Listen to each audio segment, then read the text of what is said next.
Hi, babe. Teka, umiiyak ka ba? Babe, di ba gusto ka ni ate? Oo. Mahal ka niya. Pero ikaw yung mahal ko. Buntis si ate. Eh di mabuti, magkakapamilya na siya. Babe, ikaw yung ama. Ha? It's okay. Inakit niya lang ako. At nagpaakit ka naman, di ba? Babe, hindi ko sinasadya. Daw na kita, pero may hihilingin lang sana ako sa'yo. Ano yun? Di ba, alam mo na hindi kami nakaranas ng kompletong pamilya. Alam ko yun, babe, pero...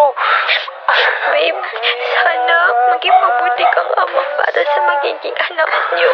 Magiging mabuti nga ba ako para sa... Okay lang ako, babe. Mahal ka ni ate. Pero ikaw yung mahal ko. Mahal din kita, pero... Babe, please, huwag mo ko iwan. I'm sorry. Sorry. Tin, anong ginagawa mo dito? Ikaw, anong ginagawa mo dito? Sinamahan ko magpa-ultrasound yung ate mo. Ikaw? Ako, sinamahan ko lang din yung kaibigan ko. So, kamusta yung ultrasound? Okay naman. Nakadalawa pa. What do you mean? Kambal. Talaga? Hindi pa pangarap natin yun. Yung magkaanak ng kambal. Oo, kaso hindi nga lang sa akin natupad. Ang sweet ng ate mo, no? Siguro, dun ka nagmana. Ngayon, kampante na ako na siyang magiging ina ng magiging anak namin. Mahal mo na? Sorry. Hindi ko pala dapat tinanong yun. Hindi. Okay lang din. Sorry nga pala about sa atin. Okay na ako, Kurt. Kahit hindi na ako. Masaya na ako para sa inyo. Sobrang ganda mo, ate. Nahanap ko na nga eh. Tinagaw mo lang. Wala, ate. Sige, good luck.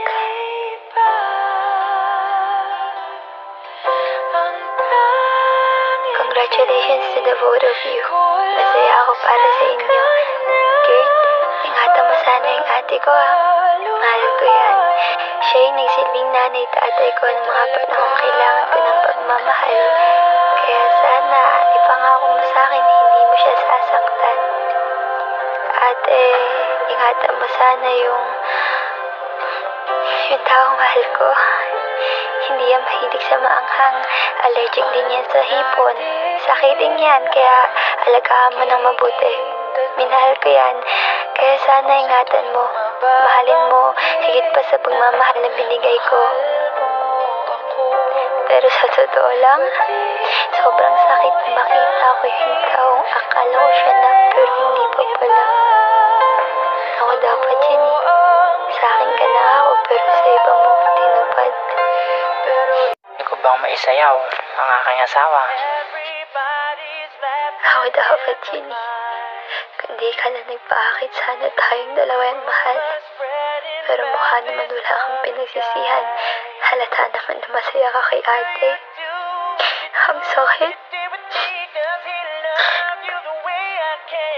Tin, saan ka pupunta? Ako dapat yun eh. Bakit ang unfair? Dapat yung kasama sa altar, hindi yung ate ko.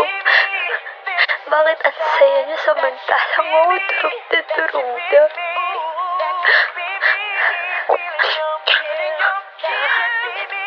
Okay lang ako. Bitawan niyo ako. Parang awan niyo na. Tin, ayos ka lang. Kurt? Huwag ka mag-alala. Ligtas ka na. Nahuli na yung 2 taong gumawa sa'yo niyan.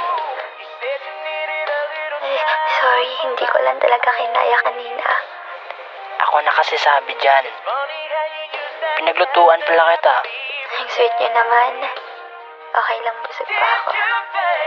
2 months na yung nakalipas nung kasal niyo. Pero still, mahal pa rin kita, Kurt. Ang sakit pa rin pala talaga. Tin, umiiyak ka ba? Ha? Hindi. Okay lang ako. Alam ko nasasaktan ka pa. Oo. Kurt, sobra. Kasi hanggang ngayon mahal pa din kita. Kasi itong pusong to eh. Ikaw pa rin yung gusto. Pasensya. Mahal mo pa ba ako o ang ate ko na? Mahal pa rin kita pero mas mahal ko na yung ate mo. Pasensya kung hindi ko natupad yung pangarap natin. Natupad mo naman eh. Kay ate nga lang. Buntis ako. Narin pala ako. Paano na lang pag ni Kurt? Ni ate.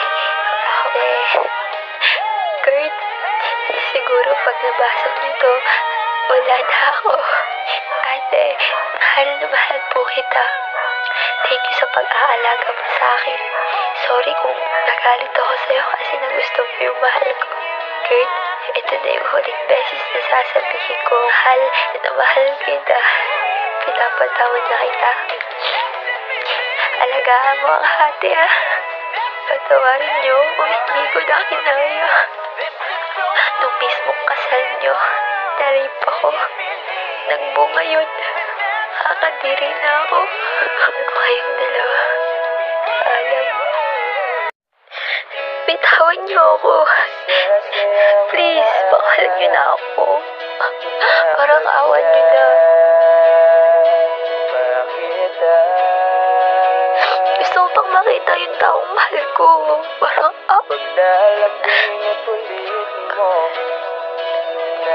Din, tangong ina. Kasalanan ko to. Kung hindi lang ako naging gago, hindi mangyayari sa'yo to. Kahit yung buhay to, nakakapagod. Tin, bakit mo kami iniwan? Mahal na mahal kita, Tin. Patawarin mo ako kung nagsinungaling ako sa'yo. Ginawa ko lang yun para di ka na masaktan at mahirapan pa. Totoo, mahal na mahal ka ni Kurt. Ako nga yung pinakasalan pero ikaw pa rin yung nasa puso niya. At kahit kailan, hindi ko mapapantayan yun. Sana hindi nilang nangyari yung lecheng kasal na yan. E di sana buhay kapatid. Patawarin mo ako din. Kung minahal ko yung taong mahal mo, nagmahal lang din naman ako. Kaso yung pagkakamali ko, naging karibal mo pa ako sa puso ni Kurt. Patawarin mo ako kung naging selfish ako. Tin, umisip ka na dyan. Si Tin, sobrang bait yan.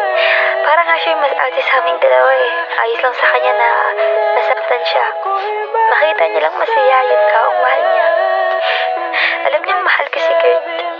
Kaya nagpaubaya siya. Kahit alam ko naman na nasasaktan na siya.